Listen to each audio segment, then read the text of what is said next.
You're listening to the Night Demon Network. Go to nightdemon.net/subscriber to unlock more exclusive content.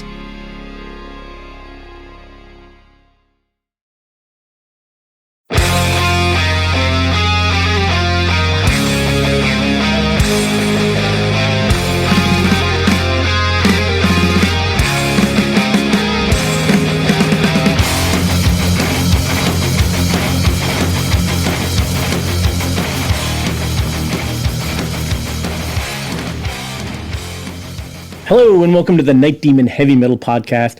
I'm your host Nesbit, and in fall of 2024, and we're on the road with King Diamond and Overkill.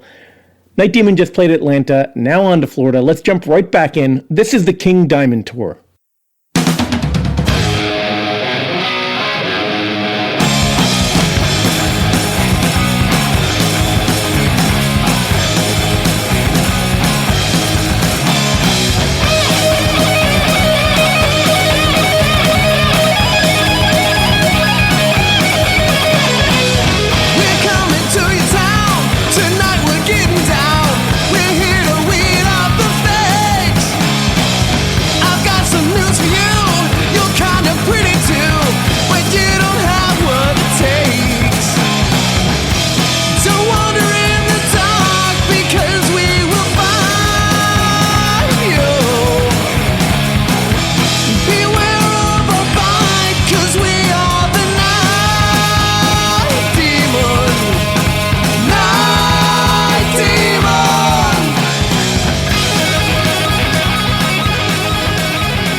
So next day, we were in St. Petersburg, Florida.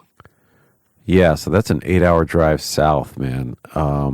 So normally, if we didn't have somebody to stay with, we would have probably driven a bit after the show just to knock off some time from that drive. But I'm pretty sure we went back to JP's that night, crashed out, and just did one of those early morning, kind of probably 6 a.m., get on the road and hit it, you know.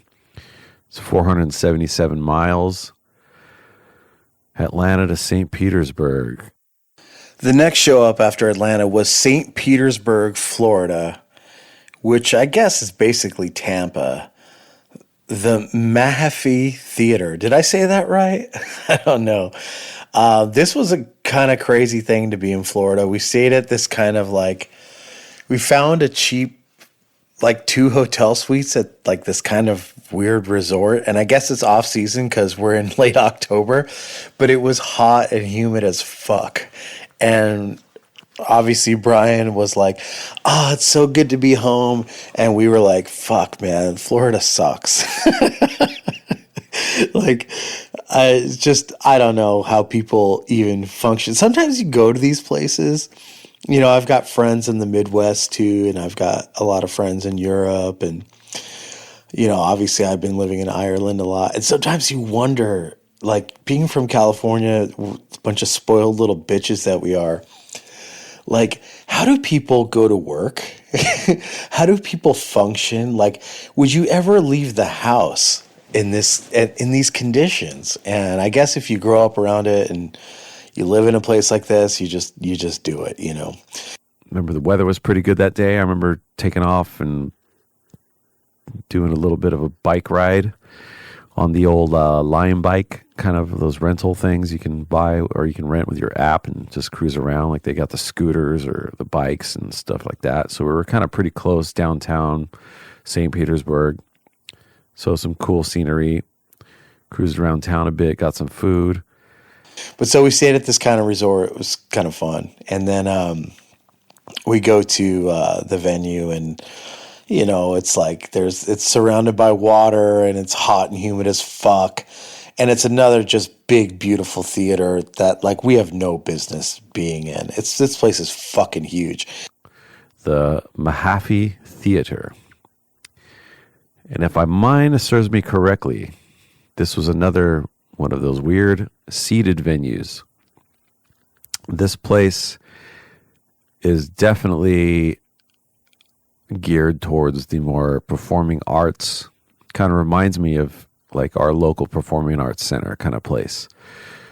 Completely seated, but really well built. Large backstage, green rooms. The whole thing. More geared towards like live theater kind of style of venue. But so that's what we got, man.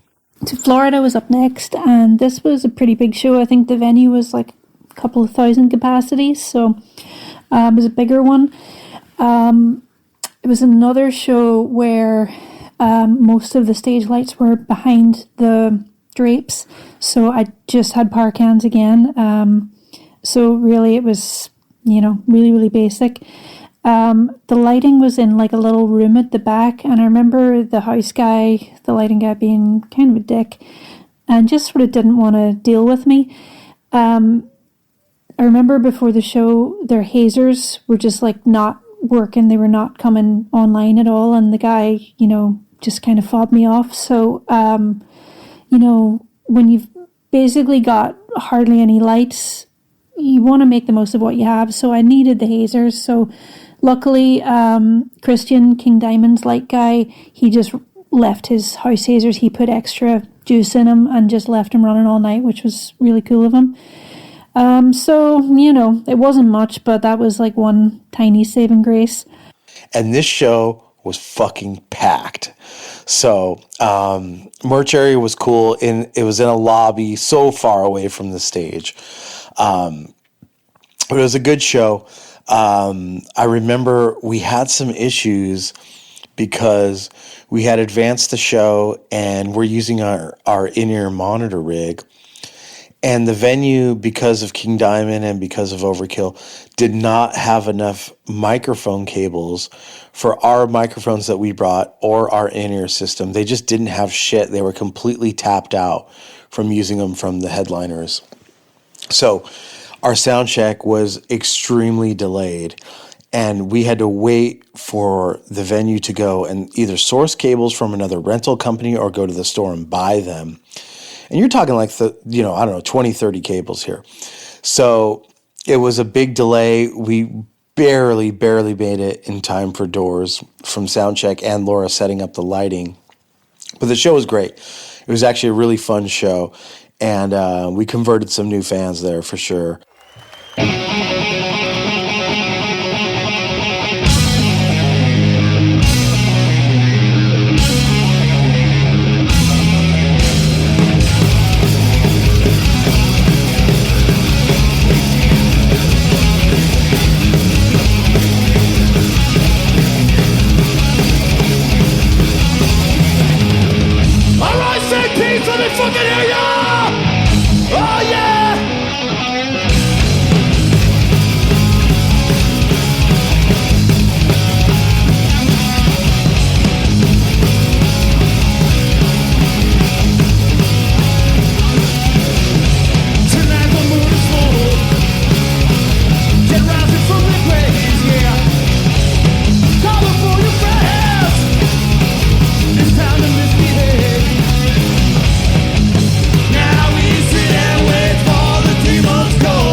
I think I remember something happened during the show where I think I might have asked the audience a question or something, and I saw some guy like doing like a thumbs down thing, and I called him out.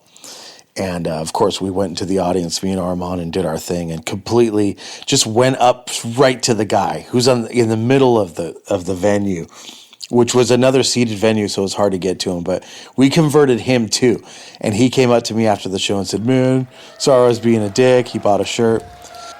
All fucking right, Florida!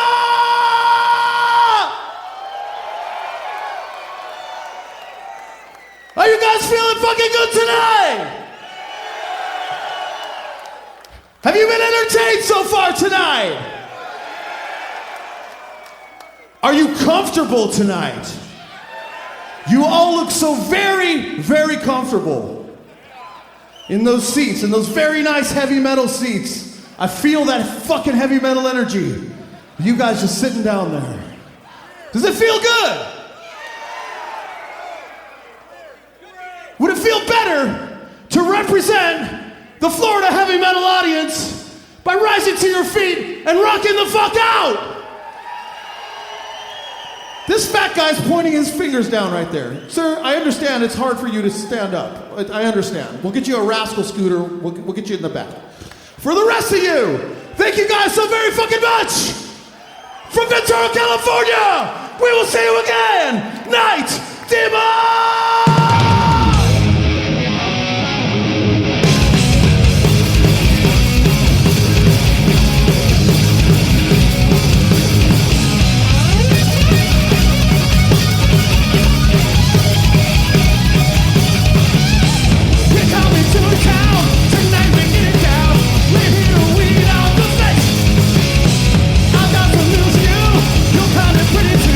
But you don't have what it takes.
what I'm fucking talking about, Florida!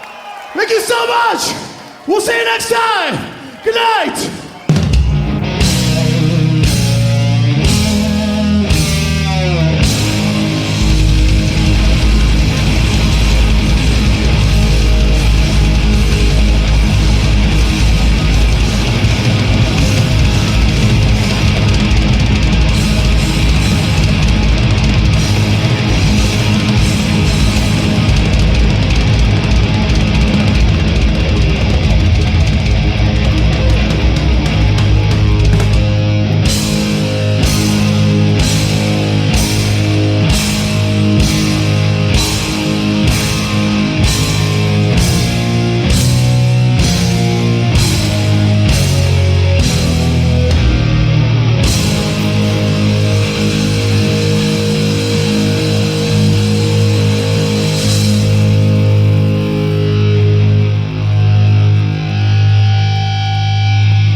the crowd loved Night Demon.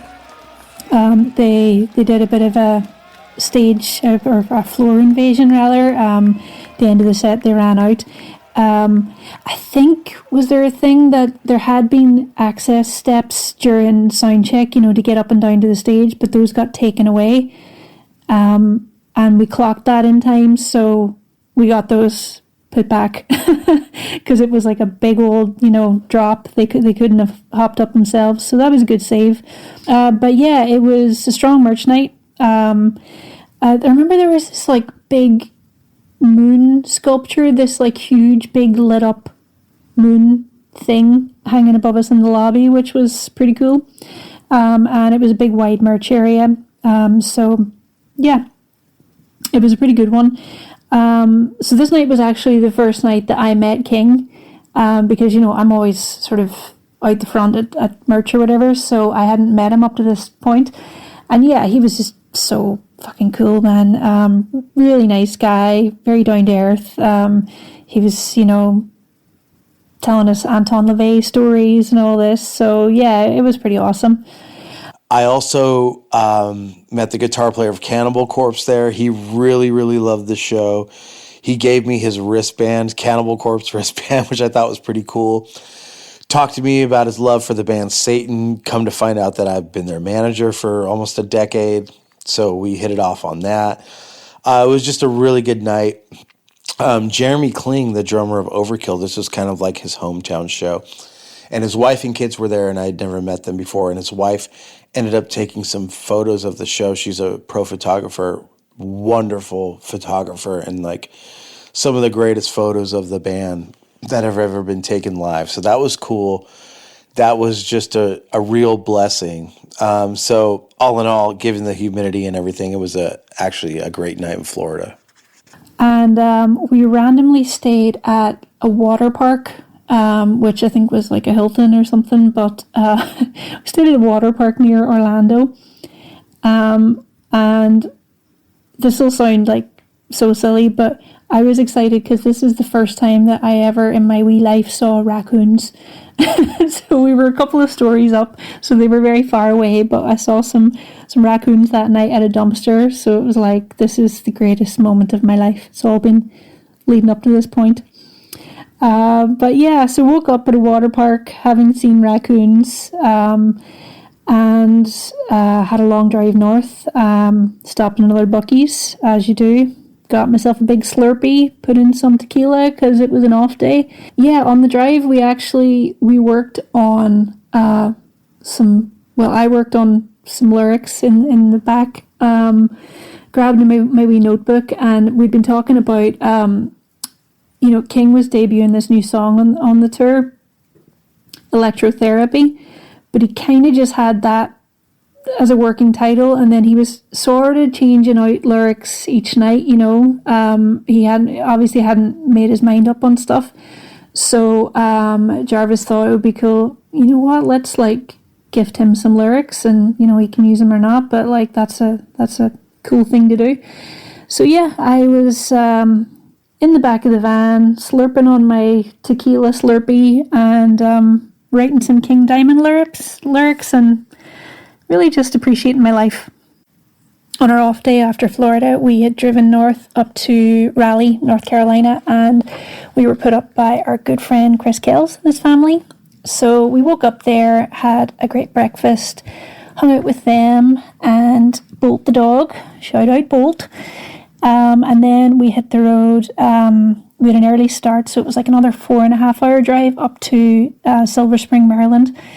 So the next day we had a day off. We had to drive from Florida all the way up to Silver Spring, Maryland, which is essentially Washington, D.C. We stopped kind of halfway and stayed in Raleigh, North Carolina with our friend Chris Kells. Had a nice meal out with him and his family. Chris is a great dude, amazing supporter of the band, a great friend. It's always good to hang out with him. And it's one of our regular stops when we tour the U.S. So it's like a comfort for us. Anyway, following day, we get to the show in Silver Spring. Everybody remembers us from earlier in the year when we were there with Blind Guardian, so we've already got kind of a leg up there. This is one of those venues that every time you go in and out, you're searched by security and you have to go through a metal detector. It's very frustrating, but nonetheless, you got to do it. And it's good for the safety of the whole tour. But we were there was like a street fair going on, so we kind of went to check it out. And, you know, we're in tour mode now. So everything's kind of on autopilot. We're just kind of showing up early and waiting around for everybody to sound check. You know, King Diamond and Overkill were both late a lot on this tour. King Diamond was only doing day drives with the bus, which is crazy because when you have a tour bus on a tour like this, driving overnight is key. But I guess King Diamond had some back problems and he didn't like sleeping in the bunk, so he wanted to be in a hotel every night. And Overkill, they had their own challenges to overcome, and they took a long time for sound check every day. We had done this venue actually earlier that year on the Blind Guardian tours, so nice memories there, you know. Logistically, it was challenging because the stage is not really that big. It's not that deep, rather, I should say. So with King Diamond's like big double staircase setup, Overkill set up in front of that, and there was no space for a drum kit. And they weren't actually going to do it. They were sort of throwing their hands up and saying, well, it is what it is. Okay, so this venue is a pretty good size, but the stage is not that big. And it was so much smaller than we had expected. I mean, of course, we've been there before, but Blind Guardian has no backline. They just have a backdrop, a floor package of lights, a drum kit, and that's it. They don't even use real amps. King Diamond has this huge stage set. It's so big that the top of the staircase was going into the lighting rafters, and he couldn't even use the top of it. Overkill sets up their backline and their drum kit. There is probably half a foot from the front of their drum kit to the end of the stage. They sound check and just leave the stage. At this point, I'm like, where are we going to set up? We literally had no room. Half a foot for a drum kit? I mean, it's literally impossible. So, I mean, tensions got heated a little bit, and, you know, I kind of raised the red flag about this to Renee, their production manager, and they were kind of trying to tell Overkill, hey, you got to strike your drum kit. And Overkill's like, we're not doing it. And I'm like, well, what the hell does that mean for us? So I said, you know what? We'll play on the floor. I don't care. Set us up in the fucking pit. Put the whole band down there. It's something that's never been done before. I don't care. I mean, let's just fucking do it. And then Renee, their production manager, said, no, we're not fucking doing that. I'm making Overkill move their drum kit. And they did. So Renee, who's like King Diamond's stage manager guy, he stepped in and was like, yeah, you're moving the drum kit. So it was a wee bit tight. It put everything behind, and everyone was a bit stressed out. But, you know, things came together. And, you know, look, whatever. Overkill, they're friends of ours. I'm not trying to take anything away from us, but I'm just reporting the news. This is exactly what fucking happened. So, you know, looking back in hindsight, I would have been totally fine playing on the floor. I think it would have been a cool... Can you imagine just playing kind of in the round on the floor in the audience? I mean, that would have been so fucking cool. That might actually be a good idea for something to do in the future, even if we're headlining a venue. I mean, what a fun and cool thing to do, right? If we can get away with doing that without feedback, it would be awesome. Anyway, the show went really well. We had a lot of friends show up. We had some people show up that had come to the Blind Guardian show and had found out about us. That tour turned out to be one of the best tours we'd ever done, and we really converted a lot of new fans from that. It was a really, really awesome show. We had a really good time. But yeah, I mean, the space, it wasn't just tight on the stage, it was also in the merch area, and we unfortunately had to go downstairs by the bathrooms, which wasn't really great, but, you know, you just make the best of things. One thing that happened was the merch area was so small. The merch area is great at this venue because it's right when you walk in the door and it's right when you walk out. But there wasn't enough room for us. So what did they do? Since we're the low man in the pecking order on this tour, we're the opening band. They put us downstairs next to the men's bathroom. So you basically have to go to a basement to pee, and you have to be a guy, right? Trust me, many women are coming to this show. You have to go down there to even know we're there. So what I did was, because I became friends with everybody at the venue because we were just there earlier in the year, I just made a sign on my computer the size of a sheet of paper that said Night Demon merch is downstairs next to the men's pisser. I wrote it in bold print. I had them print off maybe 20 copies, and I put those things on every wall and every pole in that venue, to the point where you couldn't even watch the show without seeing it. A band couldn't be on the stage without seeing them, and they were just kind of screaming, "Go downstairs." And people did, and we had our own time with them. They weren't waiting in line for merch for the other bands because we were just our own entity down there. And it actually worked out well. But I'm glad I did that. You know, sometimes you got to think outside the box. You have to swallow your pride. You have to do what you have to do to get people to notice you. And if you have to do a blatant kind of funny sign like that, then that's exactly what you have to do.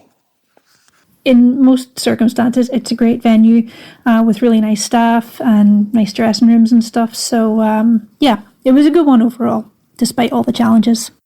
Well, that's it for this week and the King Diamond Tour. More of this tour coming up next week, and more of this tour in the subscriber section on nightdemon.net. Live audio, live video, photos.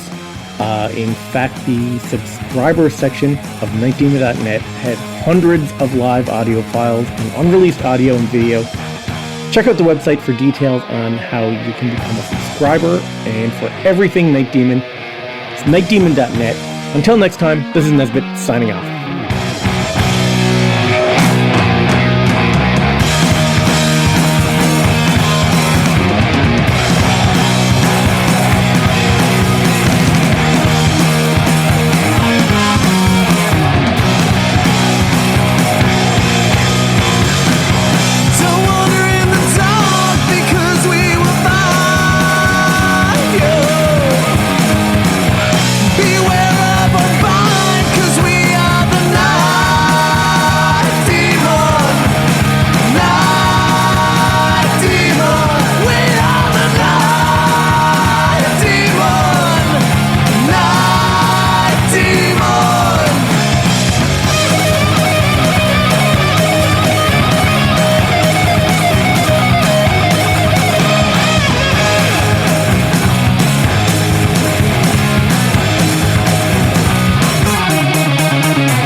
Thanks for listening to the Night Demon Heavy Metal Podcast. Head over to nightdemon.net, click on the subscriber tab, and sign up to access exclusive weekly bonus content. If you would like to donate to support the Night Demon Heavy Metal Podcast, you can do so through PayPal at paypal.me/nightdemonmetal. Additionally, if you have not already done so, please subscribe, like, rate, and review the show on iTunes or wherever you listen to podcasts.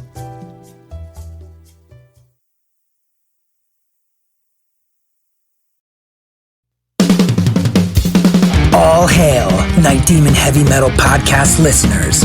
This is Dusty Squires chiming in to tell you about my brand new signature sticks from the London Drumstick Company. I've dreamt of having my very own drumsticks ever since I was a wee lad, and LDC made that a possibility for me. Founded in 2016 in London, England, the birthplace of heavy metal, the London Drumstick Company has trailblazed a path through the music industry and taken the drummer world by storm. When I met them for the first time, they knew their product was going to withstand the beatings of a Night Demon show. They took the time to work with me on getting everything just right. The balance and weight of my sticks are the same no matter what, and the durability is bar none the best I've ever had. I know my sticks will last through the set night after night. I'm truly honored to work with a company that caters to their players the way LDC does. Their innovation and attention to detail is what separates them from the rest of the stick makers out there. Their custom stick sleeves are unbelievable and really make the entire presentation complete. Wait until you see the design they came up with for me. It blew my mind and was a surprise to say the least. They have all kinds of amazing swag, including hoodies, t-shirts, drummer shorts, drum keys, stick bags, towels, face masks, practice pads, and much, much more. Even if you're not a drummer, you can be a part of Demon history and order my brand new signature sticks direct from their website. How cool is that?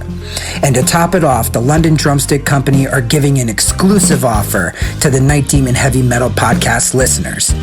Go to londondrumsticks.co.uk and receive a 15% store-wide discount using promo code DEMONSTICKS. All capital letters, no spaces, Demon Sticks. DEMONSTICKS.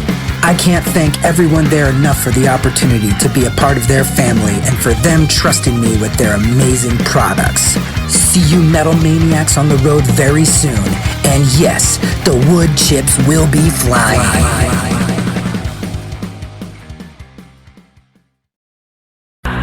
Greetings, boils and ghouls. This is your comrade, the Crypt Keeper here, reporting dead from the sanctuary of the strange. Tonight's macabre myth is a fright-filled feature, one overflowing with monsters, madness, and magic.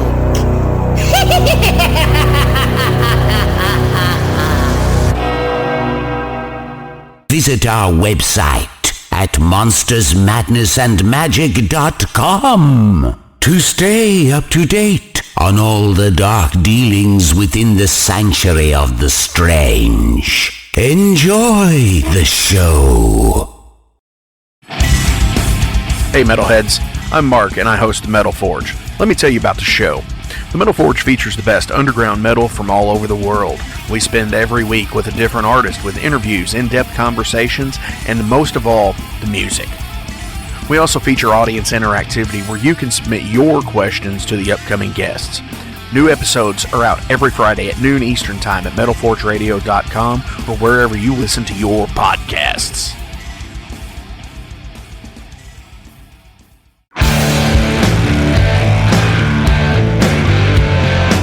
Want to know what's going on in the world of music?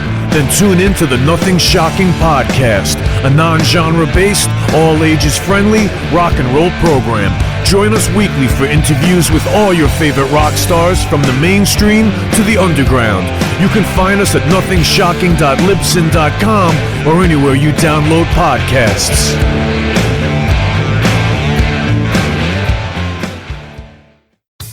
Okay, metalheads, you've been complaining that there has not been a channel that plays all of the heavy metal videos from past, present, and future for years and years at this point. Well, that time is over. Heavy Metal Television is back. HeavyMetalTelevision.net is the website. Go there. You can see videos playing 24/7, 365, all the time, all the best from the old school, the new school, and everything in between. Check it out, HeavyMetalTelevision.net. It is where the metal is.